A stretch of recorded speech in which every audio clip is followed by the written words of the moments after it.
All right, here we go in 3, 2, 1. Well, joining me now here for the Naismith Award, Caitlin Clark, the reigning winner of the Naismith Award. And Caitlin, let's go back to last season and first put in perspective. I mean, you were the consensus player of the year, but what did this specific award mean to you? Yeah, it was super tremendous. This is one of the biggest awards all across the country. And being able to sit in the room with my entire team at the Final Four and getting to have them there supporting me, to me was one of the coolest things. And, I'm very lucky that the Naismith selected me. I've been somebody that has followed the Naismith Award for quite some time.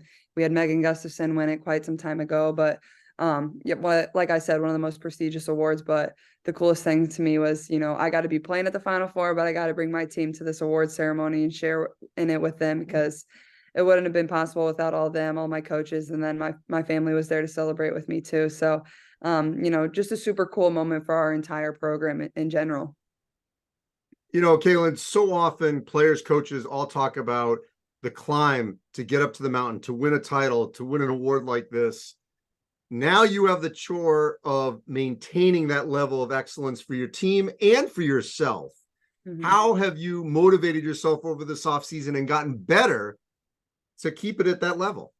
Yeah, I think as a competitor, you're always wanting to get better. And for me, I'm somebody that loves being in the gym. But I also think it was a unique summer for us. Obviously, we lose 2 people off of our starting 5 that have been, mainstays there for 3 years.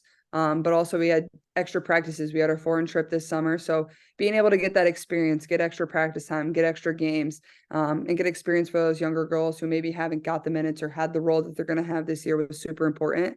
And I think for myself is, individually getting in the gym and finding ways to get better. I worked a lot on, coming off of screens, people being physical with me, finding ways to get the ball and get my shot off quickly.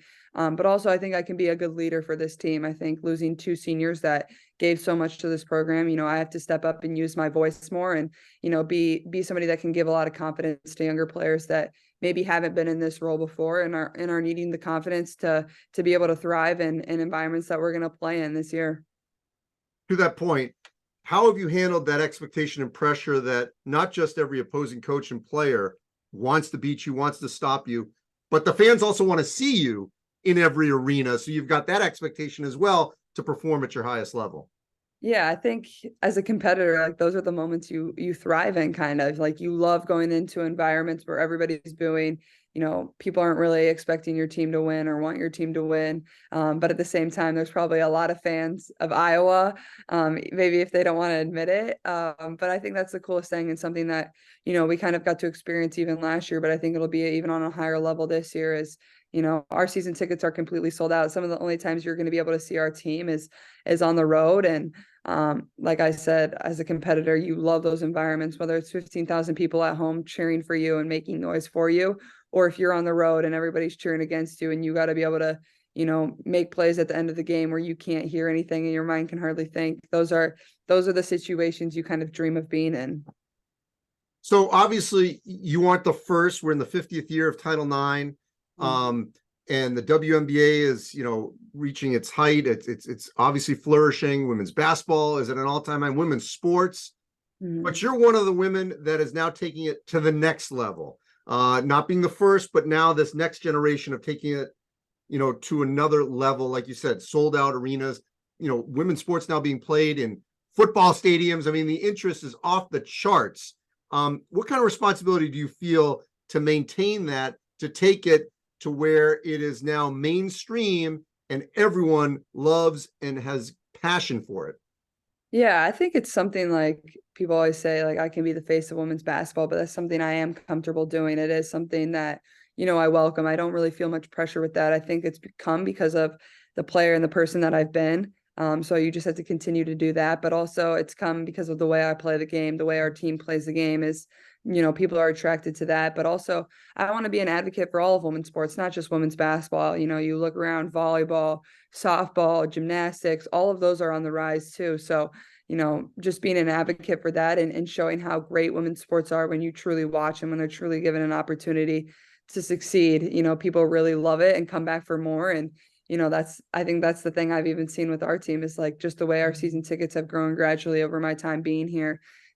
People really, start watching and they fall in love with our team and continue to come back. And also, Caitlin, you've done a great job of being, judicious with how you handle NIL. Like you're not just anything coming and going. I mean, you're really thinking about it, doing what you feel fits you, and your personality and your values. How have you gone through that process? Because I'm sure there's a million things coming at you every day. Yeah, I think that's, kind of was the way I approached NIL, even when it first went into action and became a law after my freshman year is, I don't have time to do everything. That's not a realistic thought. And obviously that's grown to even bigger scale as I've gone throughout my career is like, I want to align with companies and do things that align with my values and who I am. And, usually bigger companies and, long-term deals, but, I never really want to do just anything and everything. One, I don't have time. Two, it would be stressful. And, that's just kind of not been my philosophy. So I'm lucky enough, I have a lot of people around me that help me with that. So I'm grateful for that. I don't have to do everything and worry about everything all the time, but I know a lot of that has come because of my play on the course. So I hope to just continue to do that. And the rest kind of takes care of itself too. All right, last thing for Iowa to get back to the Final Four, and this time maybe win it. What do the Hawkeyes have to do? Yeah, I think the biggest thing is continue to be what Iowa women's basketball is all about, but at the same time, understand we can't be who we were last year. That's not a realistic expectation. You can't duplicate a season you had the year before. This team needs to find their own identity, figure out who they are. And we have a younger group. We have a group of people that maybe don't have as much experience, but we still have really good players. And that's what our culture is built on. So I think that, but also the three starters that did return, you have to be able to give confidence to the younger girls and bring them along because we can't do it ourselves. We have to bring people with us that can help us accomplish our goals. But, getting them to understand we don't have to be who we were last year. We're going to be a new Iowa women's basketball team, the team of 23, 24, and, find success in that. But also pressure is a privilege. Like welcome that, enjoy that. Like this is a cool opportunity that we get to be in and be a top 10 team, play in front of sold out arenas. That's not something that happens every single year. So soak in every single moment and, just go out there and play Iowa basketball. And usually the rest takes care of itself. Got to quote Billie Jean King, pressure is a privilege. Right. Appreciate it, Caitlin. Look forward to seeing you this season. Perfect. Thank you for having me.